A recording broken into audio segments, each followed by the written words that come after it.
Social Perspectives is brought to you by Everett and Kennings. Hello and welcome to Social Perspectives. I'm J. Gentile Everett. Change only comes from the agent who possesses the impetus to make that happen. Do we have any change agents out there? Tonight we're going to focus on one of the most wonderful budding change agents that we have in our midst. We're looking forward to sharing her story with you. So everybody, I'm asking you to be prepared. Open your mind, get ready, and let's listen to an agent of change.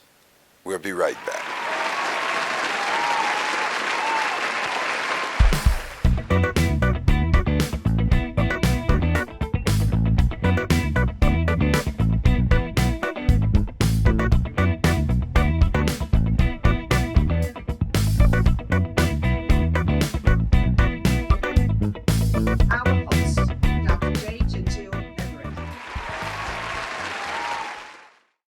Welcome back. We're glad today that you've joined us because we have a very interesting young lady with an interesting story that she's going to present to us tonight about where she has come from and where she plans to go. We take this time and welcome Jamaica Campbell, who is a Democratic primary candidate for the office of Clerk of Superior Court in Robeson County, North Carolina. Thank you so much for being with us. Thank you for having me. You have no idea how we've been waiting to hear your story. I'm fascinated by your candidacy. So we want other people to find out a little bit more about you. So tell me a little bit about yourself. What do you want the world to know? Of course, my name is Jamaica Campbell. I'm 35 years old, born and raised in Robeson County.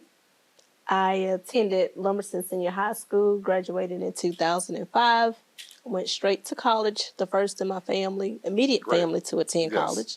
I went to Fayetteville State University, graduated in 2009 with a bachelor's degree in criminal justice. After graduating, I got my first real job, I say, with a law firm, the Cotton Law Firm. I worked there for a year until a position became available in the Public Defender's Office. Okay. And it's funny because I actually did an internship with the Public Defender's Office my last year of college. So once the position became available, I applied, and I've been there ever since, 10 years now. That's very good. Wonderful, wonderful background. Well, tell me this then. Are you excited about what you are about to do? I'm very excited. Mixed emotions, I would say. I see. Excited, nervous, but stepping out on faith. Okay. Definitely. All right, well, hey, that's what life is about. And let me first say this. You've already won, in my estimation, because for a young woman of color to make this decision, given the political climate that we find ourselves in now, I just have to say to you, that's just a fantastic move, and I think you're really inspiring other young women, particularly young women of color, and I think that's very important. Thank you. So, I got to give you kudos for that. Thank you. Okay, now you are getting ready to go and move. You want to move to this higher plateau, this wonderful, this highly visible political plateau of being Clerk of Superior Court. What do they do? The Clerk of Superior Courts is the record keeper of the judicial system. I see. All records are kept within the office. I like to say it's the heart of the judicial system. Okay. Everything revolves around the clerk's office. So it's important to make sure that good, accurate records are kept. The clerk herself responsibility is to make sure that that office is ran smoothly, the good records are being kept, monies are accounted for, also acting as the probate judge when necessary. Oh, well, I got one question. Now, you used the term, now, I am a wordsmith, and you used the term probate judge. Now, everybody may not know what that is. What is that? So let me explain briefly. In the absence of a judge, the clerk can act as judge. For example, a first appearance. You get taken into custody, everyone is entitled to a first appearance. So if a judge is not available, the clerk can act as judge. And it's simply letting the person know what their charge is, making sure that they understand what they're charged with, and to ask them if they want an attorney. And if so, do the necessary paperwork for them to have an attorney and to set a new court date. Well, no, I just want you to know that's wonderful information. Yes. I'm sure you have enlightened somebody who didn't know that. I may have been one of those people, didn't quite understand it like that. You did a very articulate job, so I appreciate that. What in your background do you believe has prepared you to pursue such a major undertaking? I feel like my 10 years of experience with with the public defender's office has prepared me for this position. Within those 10 years, I've had everyday interactions with the clerk's office, knowing the inner workings of that office. So I feel like I am more than prepared to take on the challenge. Oh, fantastic. What about the community? Do you believe that the clerk of Superior Court ought to be involved in community affairs? Of course. I feel it's important to. The clerk is a community service type job. So you're here to serve the community.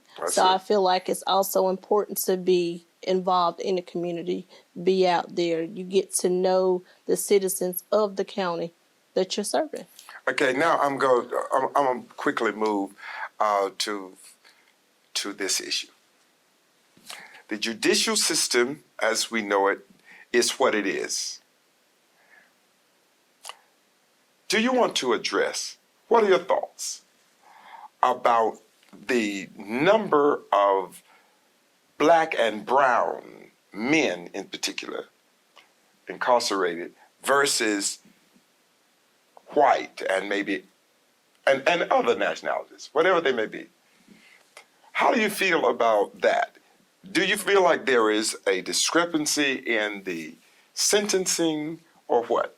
What are your feelings? My personal thoughts, and maybe, I won't say bias, but with working in the judicial system, we automatically think that black and brown is at the top.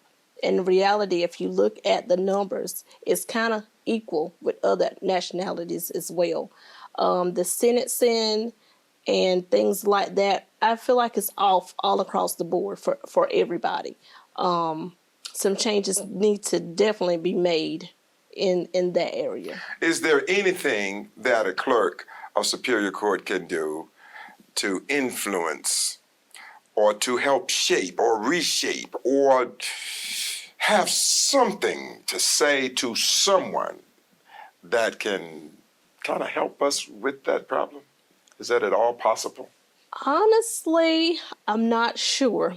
But if allowed a seat at the table to have that discussion, maybe something could come from that. Because I'm of course, concerned about that.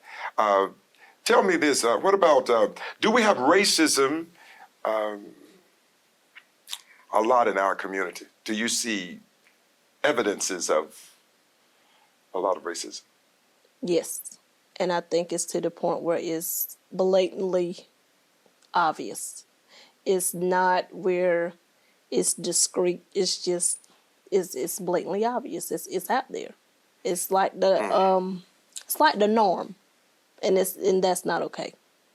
Well, if we have all of this racism, and I know we got to take a break in a moment, I want you to be thinking about what are some of the things that you perhaps can share with us that may just help us with that problem. If there's anything that you think that we can do or should be doing, I want you to think about that, and we're going to take that up on the other side of the break. So we'll be right back in a little while. We want all of you to know that we're here. We are having this wonderful interview and discussion with Jamaica Campbell, who is, again, a candidate for the Clerk of Superior Court in Robeson County, North Carolina.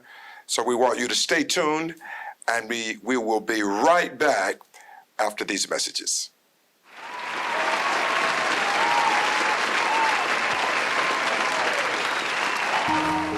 Hunger has never been more satisfied as it is when it tastes like the delicious Southern cuisines from the Clinton Inn. Here, flavor is never compromised and palate satisfaction always meets the expectation.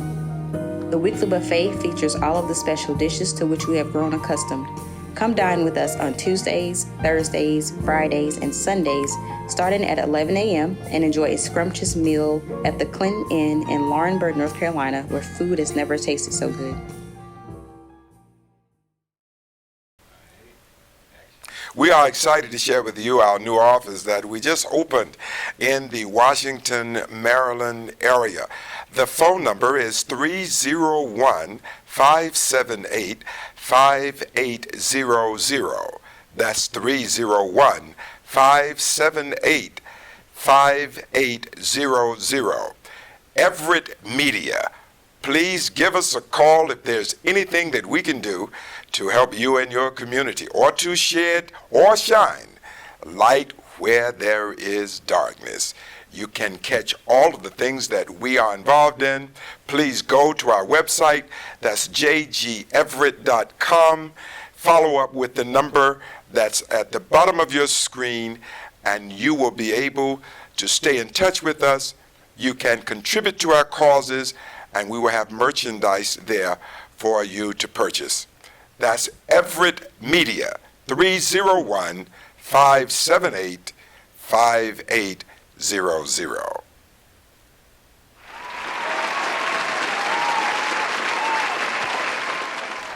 Welcome back to Social Perspectives. We've been here talking with Miss Jamaica Campbell. We left on the other side talking about racism, inequality. So we're going to ask her how does she feel about the racial issues or the standards of inequality in our community, particularly in our government offices? I feel if I get the position, I would definitely tackle equality. Everyone should be treated equally. It doesn't matter about your race. It doesn't matter the title that you hold. If you're a regular citizen coming into office, or if you're a colleague, that's the same across the board. And I feel like it's also important to do equality with the staff as well. It doesn't matter your race. It doesn't matter your title. It doesn't matter who you are. It's equal all across the board. Well, now, I'm glad you mentioned that, because this is going to lead me to something that I have seen in Robeson County, and perhaps you have too. There is this notion that if a black had a position, and that black is no longer in that position, that that position must be filled with a black person, or a white person had a position, and that white person is gone.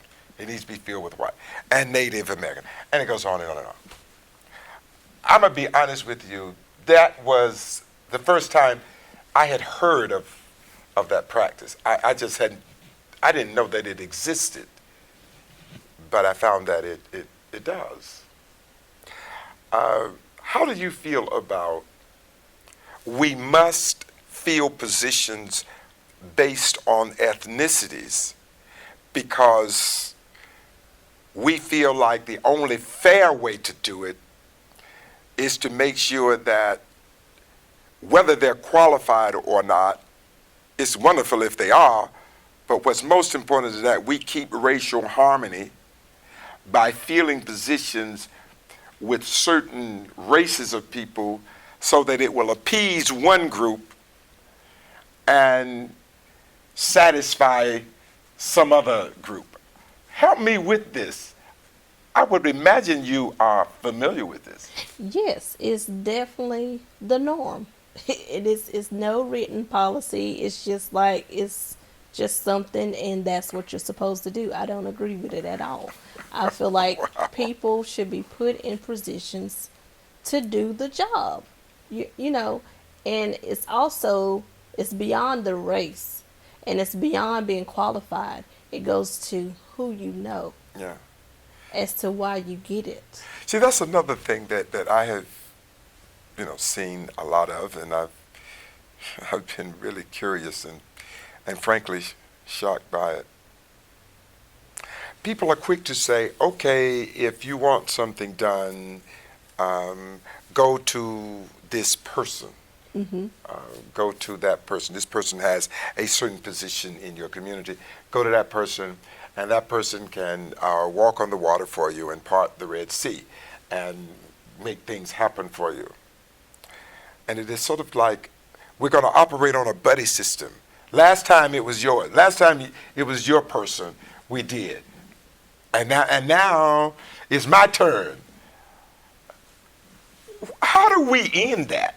How do we get there? We end that by people going out to vote March of 2022, vote Jamaica Campbell for Clerk of Superior Court. We can start there. Okay. Well, Yes. that is a great response. That's a great. Yes. I just really, I am concerned, and I have been concerned about the growth of any county. Doesn't matter where it is.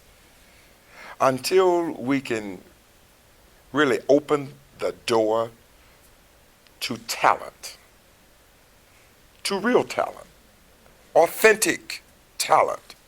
When that door is completely opened to talent, wherever that talent is from, when we open the door and start permitting that talent to come in, I think we will see exponential growth in any county.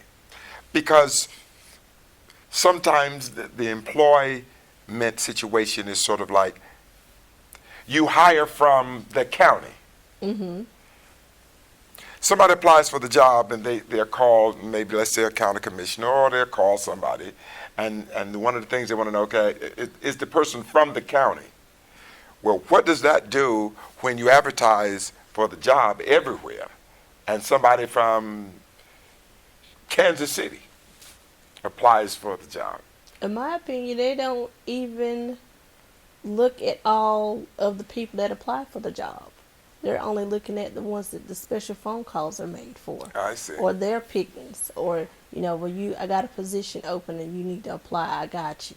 I see. I feel like that's how it works. I see. And it kind of looks as if that's how it works. Well, in a situation like that, then it's sort of like the advertising process is more of an exercise in futility. It's window dressing. Yeah. It's saying, okay, we got to do this because the law says that we have to publicly announce this thing, but we've already decided who it was going to be. Exactly. Oh, wow. Exactly. One last thing that I want to talk about on that. Do you think that, by and large, throughout the county, do we have opportunities for people who really grow up here and really want to stay? Do you think that even that's limited to a particular group of people? And even those who grow up here, sometime if they are of a certain ethnicity, for them to really get the opportunities that they want, they're going to have to leave, and then they'll go to another area, and it's the other area that would get the benefit of their gifts, and they'll come home for funerals and family reunions and those kinds of things.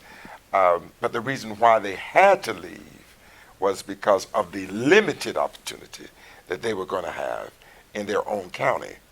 Do you think that it is possible that sometimes people leave because they need opportunity that they believe they deserve opportunity that they're just not going to have? Exactly.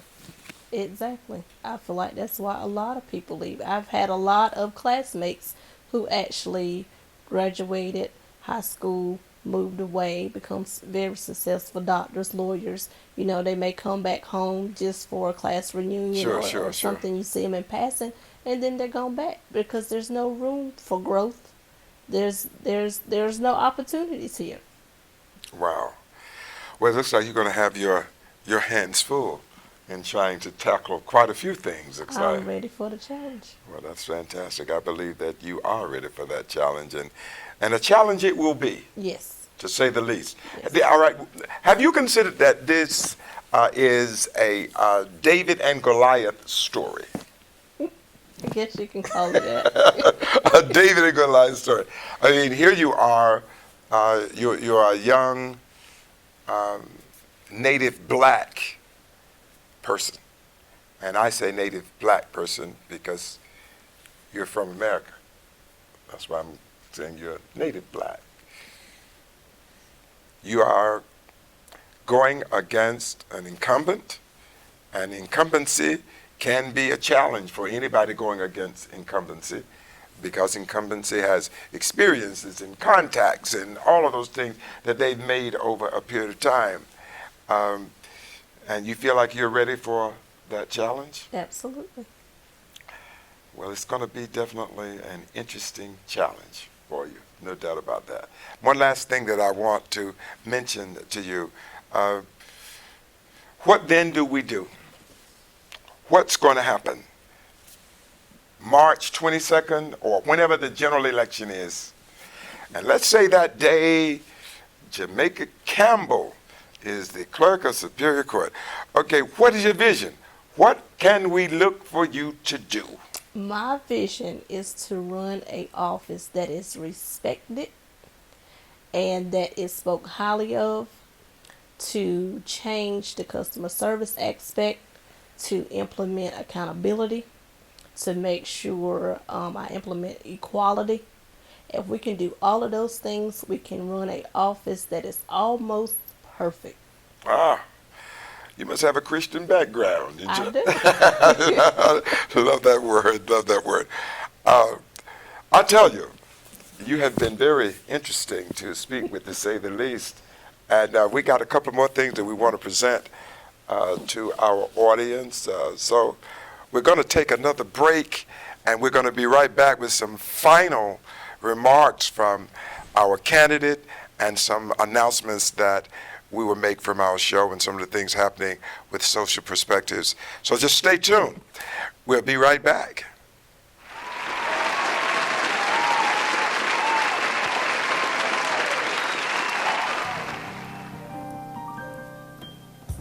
Dominique Washington immerses herself into her mother Louise's world of domestic work with the retired colonel's family. Although born poor, she has learned to carry herself well and grew up to be the center of the bright lights, which allowed her to become quickly accustomed to being as presentable as she is in serving the white folks. She looks up to her mother utterly, given her cleverness, wit, beauty, and talent in singing for the ministry. At her young age, she eventually learns the twists and turns of her mother's realities and deepest secrets within her affiliations for over 2 decades. The ironies between what they utter and what they do depict through their actions and decisions. Will Dominique figure out the real essence of figuring out her core and discern what the biblical scriptures are telling her? 3 Rooms and a Hubcap is a narrative fiction that will catch you off guard by presenting you a different kind of spiritual, yet humorous story you wouldn't want to miss. 3 Rooms and a Hubcap by J. Gentile Everett. Now available at Amazon and Barnes & Noble.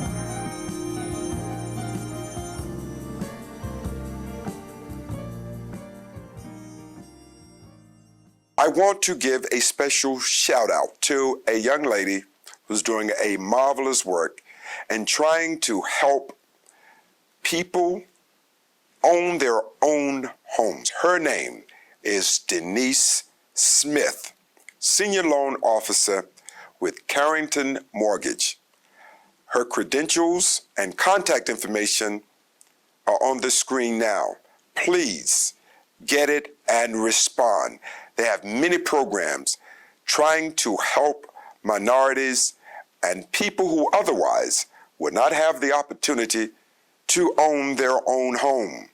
She is standing for all of us. Thank you, Denise, for all that you have done and will do for those that will be contacting you. Tell Denise, J. Gentile Everett asked you to call.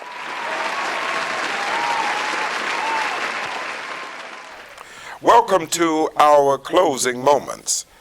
We want to take this time and personally and publicly thank Miss Jamaica Campbell for her time today, and we're going to ask her to give us some of her final thoughts on a few other things she'd just like for us to know about her. I just want everyone to remember my name, Jamaica Campbell. I'd like to say Jamaica like the country, Campbell like the soup. Okay. Kind of make people laugh to remember my name. Voting is March of next year, 2022. So please remember me. Go vote. Every vote matters. You can also go to my website to see learn a little bit more about me, which is www.votejcampbell.com. Again, that's www.votejcampbell.com. I'm also on social media, Facebook, Instagram. You can just look me up by Jamaica Campbell. Thank you so much. We really Thank you. appreciate you being here with us. Thank you for having me. I know that it was probably a different experience, but we thank you for coming. Thank you for having me. And I really enjoyed your presence. I do too. Thank you so much. Want to take this time and thank all of you for joining us on the Social Perspectives. Please remember all of those who are helping us reach the community. Their names will appear on our screen, and we want all of you to support them. They're doing great work in the community. We're asking you to continue to help us reach the world with a message of love. That's what it's all about. Feel free to donate to our cause, the Renaissance Ministry at MBBC, P.O. Box 1078, Fairmont, North Carolina. No amount is too small. Help us reach the world, because the world needs to hear a message of love in a time like this. God bless you. We look forward to seeing you another time on Social Perspectives. If you're tired of the same old thing, this is your ticket to miss it. Let's listen to some jazz.